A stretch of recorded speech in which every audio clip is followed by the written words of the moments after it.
नमस्कार, हमारा नाम है समरीन और आपने देखना शुरू कर दिया है लाइव सिटीज। देखिए, आपको मालूम है कि नई शिक्षक नियमावली को लेकर खूब बवाल हो रहा है, लेकिन आपको ये भी मालूम है कि कल प्रदेश के मुख्य सचिव आमिर सुबहानी ने प्रेस कॉन्फ्रेंस की थी और प्रेस कॉन्फ्रेंस में उन्होंने आर्टिकल 16 के क्लॉज 2 का जिक्र किया था।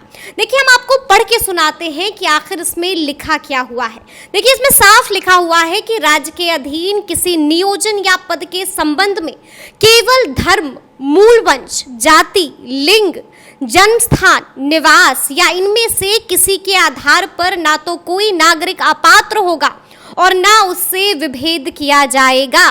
तो अब उन्होंने ये भी बात कही थी कि इन्हीं वजहों से हमने डोमिसाइल नीति को हटाया है। तो अब ये समझना जरूरी है कि जिस आर्टिकल का हवाला आमिर सुबहानी ने दिया था, आखिर उसमें ऐसा क्या लिखा हुआ है, इसके पीछे की वजह क्या थी, क्या कुछ कह रहे थे।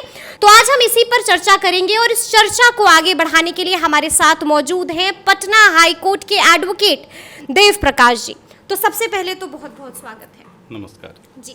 तो जहां तक हमने शुरू किया, हम आपको बता रहे थे कि किस तरह से आमिर सुबहानी ने कल प्रेस कॉन्फ्रेंस की है और प्रेस कॉन्फ्रेंस करके उन्होंने एक आर्टिकल का जिक्र किया है, आर्टिकल 16 का क्लॉज 2। तो सबसे पहले तो हम चाहेंगे कि आप समझाइए कि वो आखिर कह क्या रहे थे।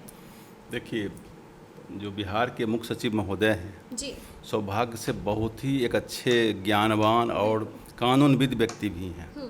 हमने भी उनसे कुछ कानून सीखा है। अच्छा। और संत पुरुष हैं। तो उन तो बिहार सरकार की जो नीति है उस पर बोल रहे थे, कानून की बात पर बोल रहे थे। उनके शब्दों में उनके बातों को कहीं खंडन करने का मुझे कोई अधिकार नहीं है, क्योंकि अगर मैं बहुत कम लोगों को सम्मान देता हूँ जिसमें उनको मैं बहुत सम्मान देता हूँ। अच्छा। लेकिन जहाँ तक बात है आर्टिकल 16 का, बिल्कुल। आर्टिकल 16 की जो आत्मा है वो आत्मा है पक्षपात के विरुद्ध। किसी भी ढंग के पक्षपात का विरोध करता है कि किसी भी ढंग के सरकारी एम्प्लॉयमेंट में कोई भी पुरुष हो, स्त्री हो, जाति हो, धर्म हो, कहीं के राज्य नागरिक तो सब भारत का नागरिक, कोई राज्य का नागरिक तो होता नहीं। डोमिसाइल भले होता है, कोई राज्य का वासी है, लेकिन नागरिकता सबों की भारत का ही है। सिटीजन वर्ड जो है वो सबके लिए बराबर है। संविधान भारत सरकार ने बनाया है, संविधान किसी राज्य का नहीं है। तो जो मूल क्लॉज है वो 1 और 2 है। ठीक है। शुरुआती दौर में यही 1-2 क्लॉज था। बाद में बहुत सारी ज़रूरतों के हिसाब से जो डायरेक्टिव प्रिंसिपल है उसके हिसाब से लेकर के आरक्षण की ज़रूरत लोगों को महसूस हुई। उसके बाद 3, 4, 5, 6, 4 का ए, 4 का बी, अब देख लीजिए। उसके बाद जुड़ता चला गया और 6 तो आपको भी हाल में EWS वाले में आया है। तो इन सबों को जोड़ करके अब तो लगभग 60% रिजर्वेशन हो जा रहा है।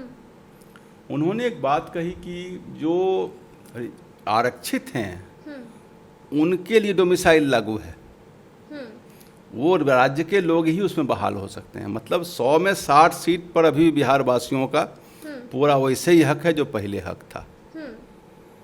अब अगर आप एक्सपोज कर रहे हैं पूरे इंडिया, जो जिस बात को ले रहे हैं कि भाई हम पूरे गेट को खोल रहे हैं, पूरे हिंदुस्तान के लोग आवें, जब हमारे लोग पूरे हिंदुस्तान जाते हैं तो हम वे भी हमारे यहाँ आवें, ठीक है। लेकिन हमारे लोग हर पोस्ट के लिए नहीं होता है। वो शिक्षक तो ग्रामीण प्रदेश का होता है। गांव में कोई अगर तमिलनाडु का आदमी आएगा तो क्या पढ़ाएगा। बंगाल का आदमी पहले पर टीचर अच्छे होते थे, लेकिन अब बंगाल का आदमी यहाँ के क्या पढ़ेंगे, पढ़ा सकते हैं, नहीं पढ़ा पाएंगे। CBSE के स्कूल में भी अधिकतर लोकल लोग ये पढ़ा रहे हैं।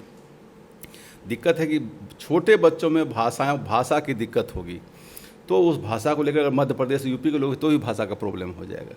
लेकिन जब बिहार लोक सेवा आयोग के तहत इसका नियुक्ति होने की बात हुई है, तो हुआ कि भाई इसको डोमिसाइल को इसको हटा देते हैं। लेकिन अच्छा, डोमिसाइल को हटाया केवल किसके लिए? हाँ।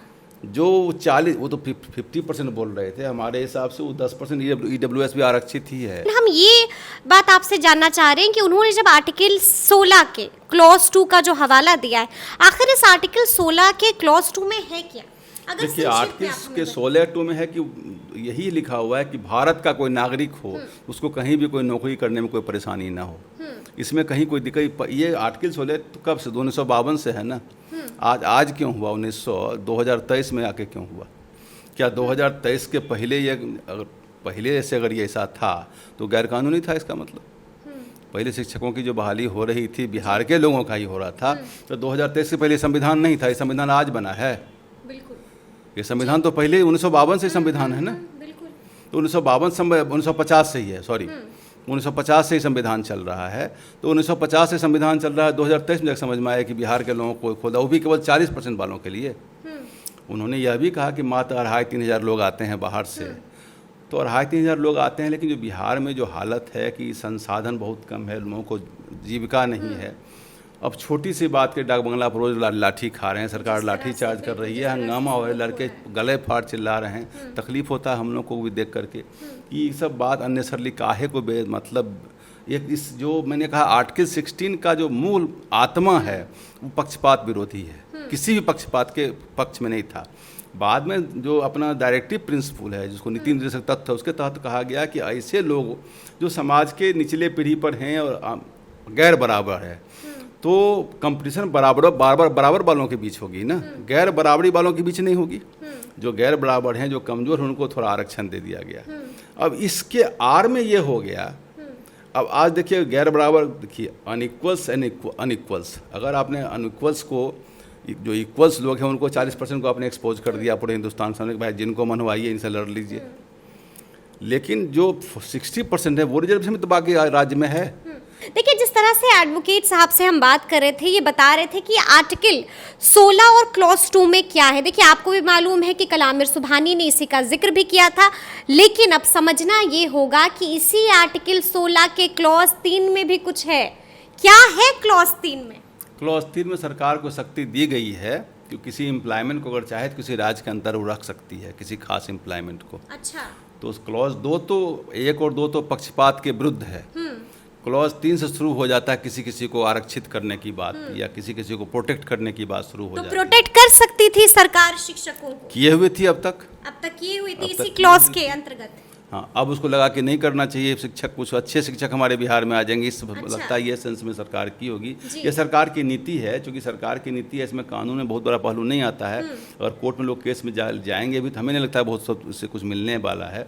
जब होगा सरकार की नीति से ही कोई फायदा मिलेगा, और सरकार का जो व्यू जो लोग बना रहे हैं, सरकार के ऊपर दबाव डाल रहे हैं या मिल रहे हैं, उससे कुछ फायदा हो सकता है।